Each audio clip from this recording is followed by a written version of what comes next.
तिलसिमी ओलंपाक भोकाल। दोस्तों, आपने इसके पिछले भाग में पढ़ा कि भोकाल, शूतान, तुरीन और अतिक्रूर ये चारों पहुंच जाते हैं तिलसिम ओलंपाक में, जहां उनका सामना सबसे पहले एक सरीसृप यानी डायनासोर से होता है और भोकाल उसको ख़त्म कर देता है कड़ी लड़ाई के बाद।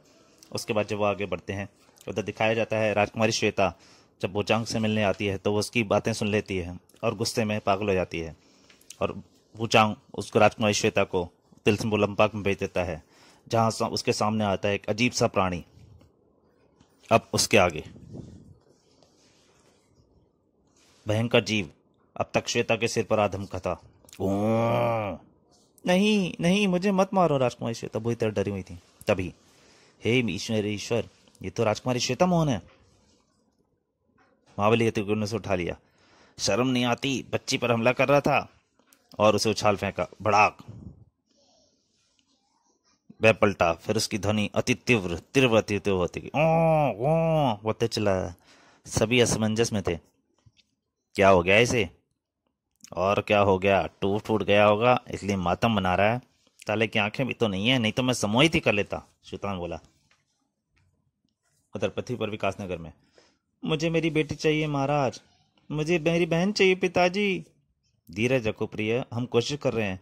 वैसे भी अब वह सही हाथों में पहुंच गई है, परंतु कब तक महाराज? अभी तो वह सभी संकट में है। और संकट वाकई ये भी टला नहीं था। यह मेरी तरफ बढ़ रहा है, देखता हूं क्या नुकसान पहुंचा सकता है। उस जीव ने अपनी सूंड अतिक्रूर की टांग से चिपका दी और अतिक्रूर चिल्ला उठा बहुत तेज। अगले ही क्षण उसने एक जबरदस्त ठोकर भयंकर जीव के मुंह पर जड़ दी। यह तो साक्षात मौत है, इससे बचो, मेरी आधी शक्ति खींच ली इसने। अतिक्रूर ही जानता था कैसे उसने अपने शरीर से अलग किया था उस जानवर को। सब एकदम से उसको उठे और वहां से भागने तैयार। मुझे पकड़ लिया इसने तो मैं कैसे बचूंगा? हमें यहां से दूर हट जाना चाहिए। लेकिन भागेंगे कैसे?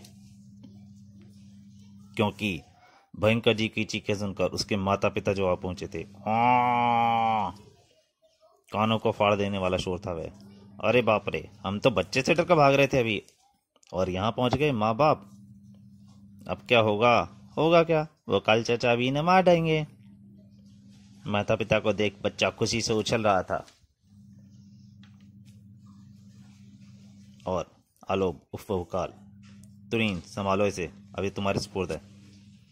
श्वेता को गोद में लेते ही, चल कपाला। और कपाला बिल्ली एक बड़े आकार में बदल गई, टाइगर के आकार में। म्याऊ, और लेकर उड़ चली तुरीन और श्वेता को। किंतु ये क्यों नहीं समझते कि मेरा क्या होगा? उधर आलोक ने पुकारा, भोकाल, और बन गया भोकाल। उधर पृथ्वी पर चंद्रगढ़ का राजा सूर्यसेन, वाह भाई फूचांग, खुश कितना। सुजानगढ़ का राजा परकाल देव, मैं तो देख देख कर पागल हो जाऊंगा। चित्तौड़गढ़ के सम्राट डबराल देव, इतने मजे कभी नहीं आए। सोकामपुर का राजा चटकाल सिंह, इस दुनिया का सबसे बड़ा मनोरंजन है ये।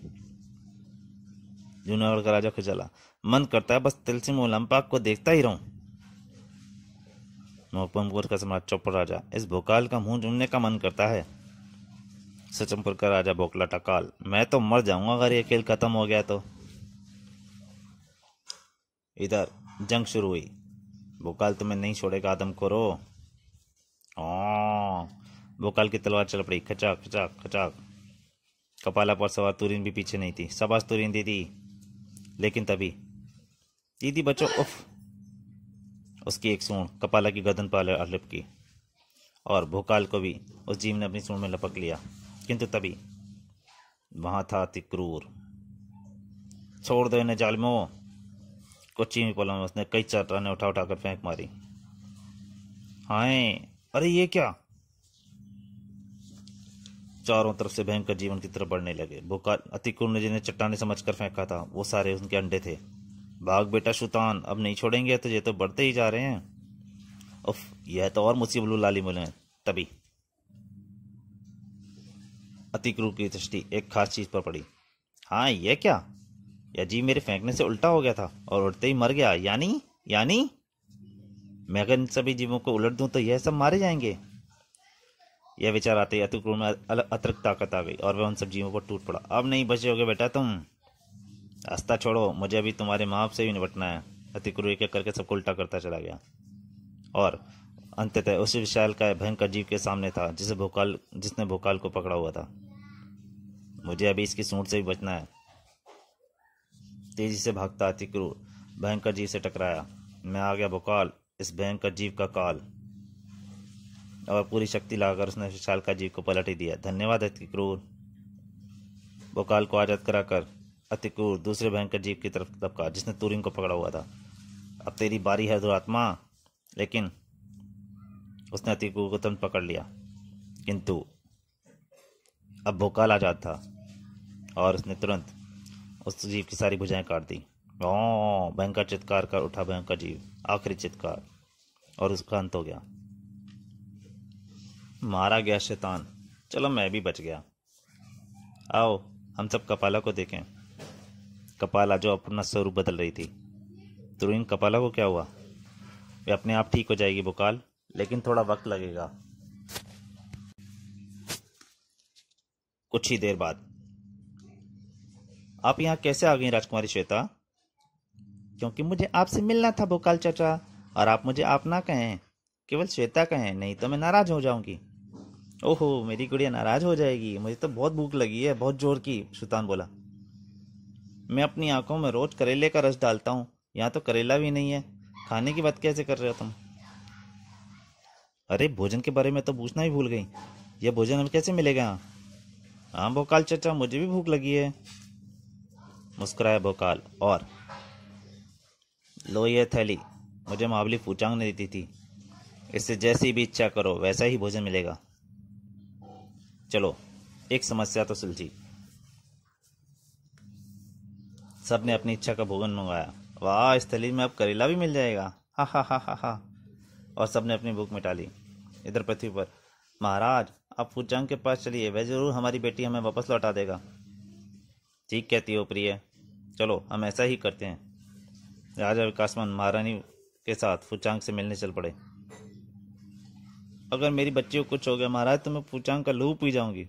शांत प्रिय शांत, फूचांग श्वेता को वहां से जरूर वापस ले आएगा। उधर फूचांग उन्हें दर्पण में देख रहा था। मैं सोच चुका हूं तुम्हें क्या जवाब देना है राजकुमार राजा विकास मोहन। मैं राजकुमारी को वापस ला सकता हूं, लेकिन नहीं, क्योंकि तब खेल का मजा कम हो जाएगा। अगले पल राजा विकास मोहन और महारानी ने कक्ष में प्रवेश किया। फूचांग मित्र, फूचांग आओ मित्र विकास मोहन, फूचांग के कक्ष में स्वागत है। मित्र, हमारी पुत्री राजकुमारी श्वेता। हाँ मित्र, हम खुद तुम्हें यही बताने आने वाले थे। फूचांग ने चाल खेली, कैसी जबरदस्त चाल। वह मेरे पास आई और बोली, फूचांग चाचा हमें भी तिलसिम ओलंपाक भेज दो। क्या कहती हो श्वेता बेटी, तुम्हें तो पता है कि वह केवल दिग्गज वीर ही जा सकते हैं। नहीं मानी वह, मेरी एक न सुनी उसने। नहीं, हम भी वहां जाएंगे, जरूर जाएंगे। वरना क्या? उछल ही पड़ा था मैं तो। उसने अपना खंजर निकाल लिया। वरना हम आत्महत्या कर लेंगे। यह खंजर अभी अपनी छाती में उतार लूंगी। नहीं, ऐसा ना करना। और मुझ जैसा बलवान उस बच्ची के सामने भी मान गया उस बच्ची के प्राणों की भीख। सुनो बेटा, अपनी माताश्री पिताश्री से आज्ञा तो ले लो। नहीं, आप अभी ले लें, नहीं तो। हार गया मैं महाबली फूचांग, उस बच्ची से हार मान गया। ठीक है पुत्री, हम बेबस ना होते तो कदापि तुम्हें वहां ना भेजते, चाहे हमारी जान क्यों ना चली जाती। दोस्तों, ये कॉमिक अभी जा रही है, लेकिन मेरी आपसे एक प्रार्थना है जो हर कॉमिक में कहता हूँ। अगर कॉमिक अच्छी लगे तो प्लीज़ लाइक कीजिए और ज़्यादा से ज़्यादा शेयर कीजिए, और हो सके तो चैनल को सब्सक्राइब भी कीजिए। और हाँ, हर बार बोलता हूँ, बेल आइकन को घंटी जरूर दबाइए ताकि मेरी हर नई वीडियो आपको सबसे पहले मिल सके। तो अब कॉमिक जारी है। दरिंदा कितना बड़ा चालबाज निकला। अब तुम ही बताओ कि तुम मेरी जगह होते तो क्या उतार लेने देते उसे खंजर अपनी छाती में? नहीं मित्र, कदापि नहीं, किंतु खुद को कोरा साबित कर लिया उसने दोनों की नजरों में। अब वह वापस कैसे आएगी? यही तो दुख है मित्र, क्या मैं भी उसे वापस नहीं ला सकता? अब तो सिर्फ तिलसिम ओलंपाक में माया मानव केवल तिलसिम के टूटने के बाद ही वापस आ सकता है। अब तो तिलसिम तोड़ने वाला विजेता ही उसे वापस ला सकता है। दोनों टूटे हुए दिल और मरे हुए मन से वापस चल पड़े। महाराज, उससे बोलो कि वह मुझे भी वहीं भेज दे, मेरी पुत्री के पास। धीरज रखो रानी, हमें विश्वास है कि भोकाल जल्दी ही उस तिलस्म को तोड़ देगा। राज दरबार में, महाराज, आपसे मिलने के लिए बहुत से देशों के राजदूत इंतजार कर रहे हैं, उन्हें भेज दो शीघ्र ही। अन्य देशों के राजदूत वहां पहुंच गए थे। महाराज विकास मोहन को चूड़ागढ़ के राजा श्यामकिरण का प्रणाम स्वीकार को राजदूत कैसे आना हुआ। महाराज, हमारे देश की आधी आय का हिस्सा आपके खजाने में जमा करा दिया गया है।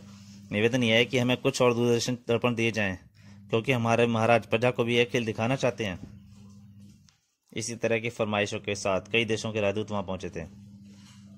महाराज, हमारे महाराज ने इस जबरदस्त आयोजन की बधाई भेजी है। महाराज, इस साल की संपूर्ण आय मिथिला वनिश ने खेल से अति प्रसन्न होकर आपको नजर की है। इस अभूतपूर्व खेल के लिए बांसगढ़ की जनता, संपूर्ण जनता आपको बधाई भेजी है। विशालगढ़ का कोषागार छोटा पड़ने लगा और धन समेटते समेटते और छोटा पड़ने लगा राजा विकास मोहन का राजकुमारी श्वेता के लिए खोने का दुख। कोषाध्यक्ष, महल में 10 और कोषागार बनाए जाएं, शीघ्र, अति शीघ्र। हा हा, मित्र पुचांग, धन्यवाद, हम बहुत प्रसन्न हैं तुमसे। मूर्ख। तो दोस्तों, आपको ये कहानी कैसी लगी? अच्छी लगे तो प्लीज़ लाइक कीजिए। इसके अगले भाग में जल्दी आपके सामने हाजिर होऊंगा। तब तक के लिए नमस्कार।